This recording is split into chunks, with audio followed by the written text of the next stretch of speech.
Hello दोस्तों, नमस्कार। आपके अपने YouTube चैनल पे आपका स्वागत है। इस वीडियो में हम बात करेंगे कुछ कंपनियों के बारे में जिनके रिजल्ट आए हैं। कुछ कंपनियों में इम्पोर्टेंट खबरें हैं। अमेरिका से भी एक बड़ा डेवलपमेंट सामने आया है जिसकी वजह से अमेरिका के बाज़ारों में काफ़ी प्रेशर है। ASM की तरफ से कुछ बदलाव हुए हैं जिसकी वजह से कई सारी कंपनियां काफ़ी फोकस में रहने वाली हैं। वीडियो शुरू करने से पहले कहना चाहूँगा, अगर किसी ने चैनल पर फर्स्ट टाइम विजिट किया है तो चैनल को सब्सक्राइब कर लें और बेल आइकन को ज़रूर दबा लें। साथ ही हमारे दूसरे चैनल आप बिजनेस वर्ग इसको सब्सक्राइब कर सकते हैं, बेल आइकन को हिट करके रख सकते हैं। सबसे पहले बात करेंगे अमेरिका के बाज़ारों के बारे में। काफ़ी ज़्यादा प्रेशर है, लाल निशान में अमेरिका के बाज़ार देखने को मिल रहे हैं। अभी तक देखें तो 900 पॉइंट के आसपास हम लोग को अमेरिका के बाज़ारों में प्रेशर देखने को मिल रहा है। डाउ जोन्स इतना ज़्यादा प्रेशर में है, ये और भी ज़्यादा दोस्तों प्रेशर हमें देखने को मिल सकता है।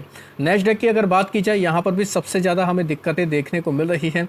नैस्डैक में भी लगभग कह सकते हैं दोस्तों 700 पॉइंट से ज़्यादा का प्रेशर है। 4% से ज़्यादा दबाव में हमें नैस्डैक देखने को मिल रहा है। यानी कि डाउ जोन्स और नैस्डैक जो दोनों बड़े इंडाइसिस हैं, सभी में सबसे ज़्यादा हम लोग को प्रेशर देखने को मिला है। यह प्रेशर क्यों आया है, उसके पीछे के दो बड़े मेन कारण हमें देखने को मिल रहे हैं। पहला कारण है दोस्तों चाइना से रिलेटेड। चाइना से रिलेटेड क्या कारण है कि दोस्तों अमेरिका की तरफ से अनाउंसमेंट किया गया है। किससे रिलेटेड? खासतौर पर अगर देखें दोस्तों, जो चिप बनाने वाली कंपनियां हैं, सेमीकंडक्टर बनाने वाली कंपनियां हैं, टेक्नोलॉजी वाली कंपनियां हैं, उसके लिए दोस्तों क्या किया गया है, चाइना में एक्सपोर्ट कम करने को लेकर नए नियम लाए गए हैं। इसी वजह से सबसे ज़्यादा प्रेशर नैस्डैक में है, एनवीडिया में है, AMD में है। इनमें सबसे ज़्यादा हम लोग को प्रेशर देखने को मिला है, क्योंकि दोस्तों चाइना को कहीं ना कहीं दोस्तों एक तरीके से परेशान करने के लिए अमेरिका की तरफ से नए नए दोस्तों चीज़ें लाई जा रही हैं। बीच में हमें खबरें भी देखने को मिली थी कि 245% का टैरिफ चाइना के ऊपर लगाए जाने की खबरें सामने आई थी। लेकिन अब हम लोग को ये न्यूज़ देखने को मिली है जिसकी वजह से कह सकते हैं कि बाज़ार में थोड़ा और भी प्रेशर आ सकता है। तो दोस्तों न्यूज़ क्या देखने को मिली, देख सकते हैं US का जो कॉमर्स डिपार्टमेंट है दोस्तों, इनकी तरफ से इशू किया गया है न्यू एक्सपोर्ट लाइसेंसिंग। कुछ नॉर्म्स आए हैं। एनवीडिया के H20 और AMD का MI308 आर्टिफिशियल इंटेलिजेंस चिप जो हम लोग को चाइना में एक्सपोर्ट होते हुए देखने को मिलती है, तो इसको लेकर कई सारे नियम हम लोग को देखने को मिले, लाइसेंसिंग नॉर्म्स देखने को मिले हैं। इसी दिक्कत की वजह से दोस्तों हम लोग को अमेरिका के बाज़ारों में काफ़ी ज़्यादा प्रेशर का माहौल देखने को मिल रहा है। तो दोस्तों ये जो हम लोग को नए नियम देखने को मिलने वाले, नई चीज़ें जो देखने को मिलने वाली हैं, इसकी वजह से दोस्तों हम लोग को एनवीडिया की तरफ से बयान भी देखने को मिला। बताया जा रहा है कि एनवीडिया को करीब 46,000 करोड़ रुपए तक का इसकी वजह से नुकसान हो सकता है। तो यानी कह सकते हैं टेक्नोलॉजी वाली कंपनी में काफ़ी ज़्यादा हम लोग को ये चीज़ें देखने को मिल रही हैं, डर का माहौल देखने को मिल रहा है। इस वजह से अमेरिका के बाज़ारों में काफ़ी ज़्यादा प्रेशर है। साथ ही दोस्तों फेड के जो चेयरमैन हैं जेरोम पोवेल, इनकी तरफ से भी हम लोग को कुछ कमेंट देखने को मिले। इन्होंने सिग्नल दिया है कि ट्रंप का जो टैरिफ देखने को मिला है दोस्तों, कहीं ना कहीं टेंशन है इसको लेकर, इन्फ्लेशन को लेकर, ग्रोथ को लेकर। क्योंकि दोस्तों क्या हुआ है, इन्होंने ये भी कहा है कि पॉलिसी मेकर को आने वाले समय में दिक्कत हो सकती है, महंगाई बढ़ सकती है, बेरोजगारी हम लोग को बढ़ते हुए देखने को मिलेगी, लोगों की नौकरियां जाते हुए देखने को मिलेगी। तो इससे क्या होगा दोस्तों, एक अनसर्टेनिटी होगी और जो रेट कट का साइकिल है वो थोड़ा स्लो हो जाएगा। तो ऐसी बातें इनकी तरफ से देखने को मिली। तो इन्होंने भी दोस्तों कहीं ना कहीं कह सकते हैं आग में घी डालने का काम किया है। इस वजह से कह सकते हैं कि हमें बाज़ारों में प्रेशर देखने को मिला। आग में घी डालने का बात का मतलब दोस्तों मतलब ये है कि ये तो सारी बातें सही कह रहे हैं। इकोनॉमी के हिसाब से अगर देखा जाए, ट्रंप की तरफ से जो फिलहाल हम लोग को टैरिफ वाली चीज़ें देखने को मिल रही हैं, यही कारण है कि अमेरिका के बाज़ारों में सबसे ज़्यादा प्रेशर देखने को मिल रहा है। कुछ कंपनियां हैं, अब बात की जाए अगर भारत की, तो उनके रिजल्ट आए हैं और रिजल्ट की वजह से वो कंपनियां काफ़ी फोकस में रह सकती है। खासतौर पर बात करेंगे विप्रो के बारे में। विप्रो के रिजल्ट आए हैं, कंपनी का नेट पर देखें तो 26% बढ़कर आया है, 3,570 करोड़ के आसपास। रेवेन्यू वगैरह अगर पैरामीटर पर देखें तो सब चीज़ ठीक ठाक हमें देखने को मिली। बशर्ते विप्रो में हम लोग को बस एक चीज़ खराब देखने को मिली, वो है कंपनी का गाइडेंस। जैसे दोस्तों कंपनी ने आने वाली अनसर्टेनिटी को लेकर कुछ चीज़ें कही है, जिस वजह से दोस्तों विप्रो में हम लोग को काफ़ी प्रेशर देखने को मिला। अब प्रेशर क्यों देखने को मिला? क्योंकि ADR में देख सकते हैं काफ़ी ज़्यादा हम लोग को चीज़ें ख़राब होते हुए देखने को मिले, क्योंकि जो रेवेन्यू का गाइडेंस है विप्रो की तरफ से वो थोड़ा हम लोग को दोस्तों लोअर देखने को मिला है। तो अमेरिका में जो चीज़ें हो रही है उसकी वजह से दोस्तों इन्होंने अपने गाइडेंस को थोड़ा सा बदला है। इसी वजह से विप्रो में काफ़ी ज़्यादा हम लोगों को दिक्कतें देखने को मिल सकती हैं जब हमारे बाज़ार ओपन होंगे। दूसरी कंपनी एंजल वन की बात करेंगे, इसके भी रिजल्ट आए हैं। अगर कहा जाए दोस्तों कि मार्केट इंफ्रा वाले सेक्टर में देखें तो एंजल वन के नतीजे हम लोग को पहले देखने को मिले हैं। तो एंजल वन के नंबर अगर देखें, इसके नंबर भी दोस्तों काफ़ी ख़राब है। 49% तक कंपनी का पैट ईयर ऑन ईयर के बेसिस पर साफ हो चुका है, यानी कि आधा हो चुका है। रेवेन्यू में भी करीब 22% का ड्रॉप देखने को मिला। हालांकि कंपनी ने 26 रुपये का डिविडेंड का ऐलान किया। कंपनी के मार्जिन देखें तो मार्जिन भी घट कर आए हैं, यानी सभी पैरामीटर के हिसाब से देखें तो एंजल वन के नंबर काफ़ी ज़्यादा हम लोग को कमज़ोर देखने को मिले हैं। कमज़ोर इसलिए कहेंगे दोस्तों क्योंकि दोस्तों पिछले साल से, पिछले महीने से भी कंपेयर करें तो काफ़ी ज़्यादा हम लोगों को हर पैरामीटर के हिसाब से दिक्कतें ही देखने को मिल रही हैं, क्योंकि बाजार में काफ़ी ज़्यादा वोलेटिलिटी है। तो कंपनी का जो एफएनओ वाला सेगमेंट है वहाँ पर रेवेन्यू में काफ़ी ज़्यादा प्रेशर का माहौल रहा है।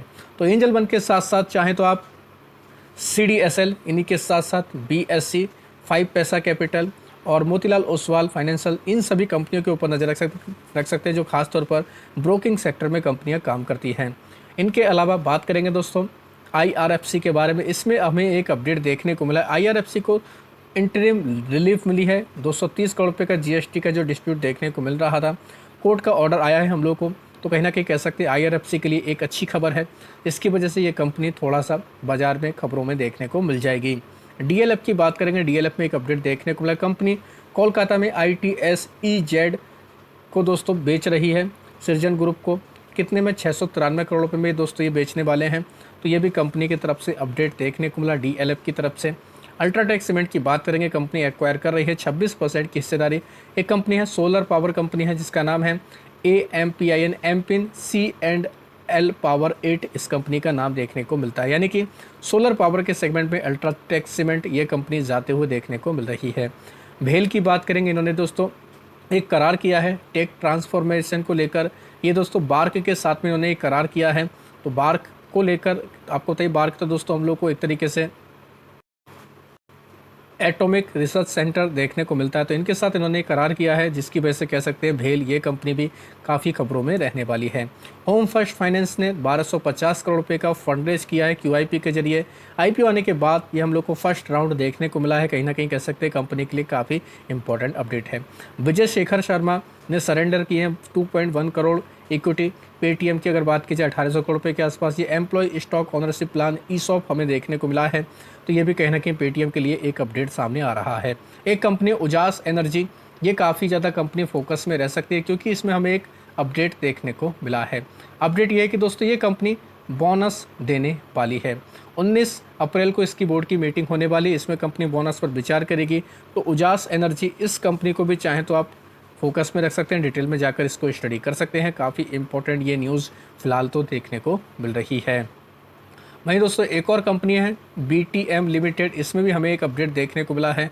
इसने भी दोस्तों क्या किया है, बोर्ड की मीटिंग में बोनस को मंजूरी दे दी है। 1:5 का दोस्तों इन्होंने रेशियो रखा है। तो इस वजह से ये कंपनी भी काफ़ी फोकस में रहेगी। इसमें भी हम लोग को बोनस की न्यूज़ देखने को मिली है। वहीं बात करेंगे दोस्तों SBI कार्ड के बारे में। SBI कार्ड ने टाटा डिजिटल के साथ में दोस्तों पार्टनरशिप किया और लॉन्च किया को branded card Tata new SBI card. ये दोस्तों कहीं ना कहीं कह सकते हैं एक तरीके से रिवॉर्ड्स एनहेंस्ड करने के लिए दोस्तों लॉन्च किया गया है। तो ये भी काफ़ी इंपॉर्टेंट न्यूज़ है।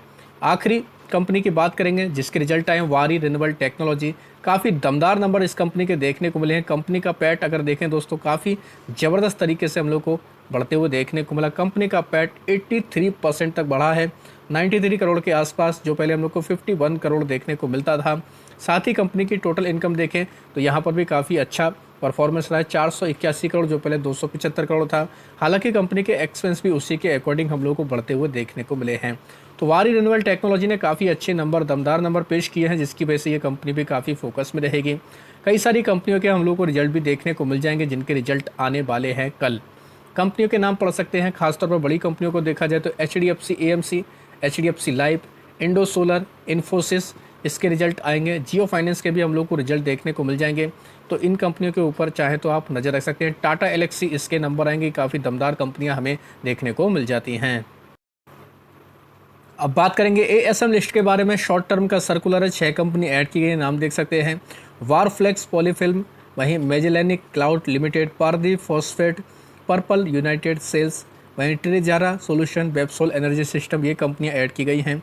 9 कंपनी ASM की लिस्ट से बाहर भी निकली, जिनमें सोल Plastic Product, Binani Industry, BSC Limited, ये कंपनी बाहर निकल चुकी है। AION Tech Solution, Marco Cable Conductor, Paramatrix Technology, Prabha Energy, Sahaj Solar और वाडीलाल इंडस्ट्री, ये कंपनियां शॉर्ट टर्म की लिस्ट से बाहर निकल चुकी हैं।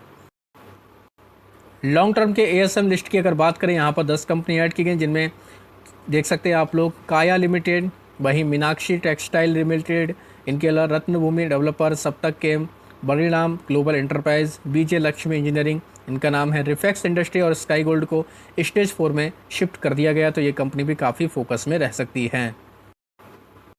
इनके अलावा कई सारी कंपनियां ऐसी हैं जिनके प्राइस बैंड भी बदले गए हैं, खासतौर पर ज़्यादातर कंपनियों के प्राइस बैंड 5% ही हुए, जैसे Bharat Road Network, DSJ Keep Learning का 5%।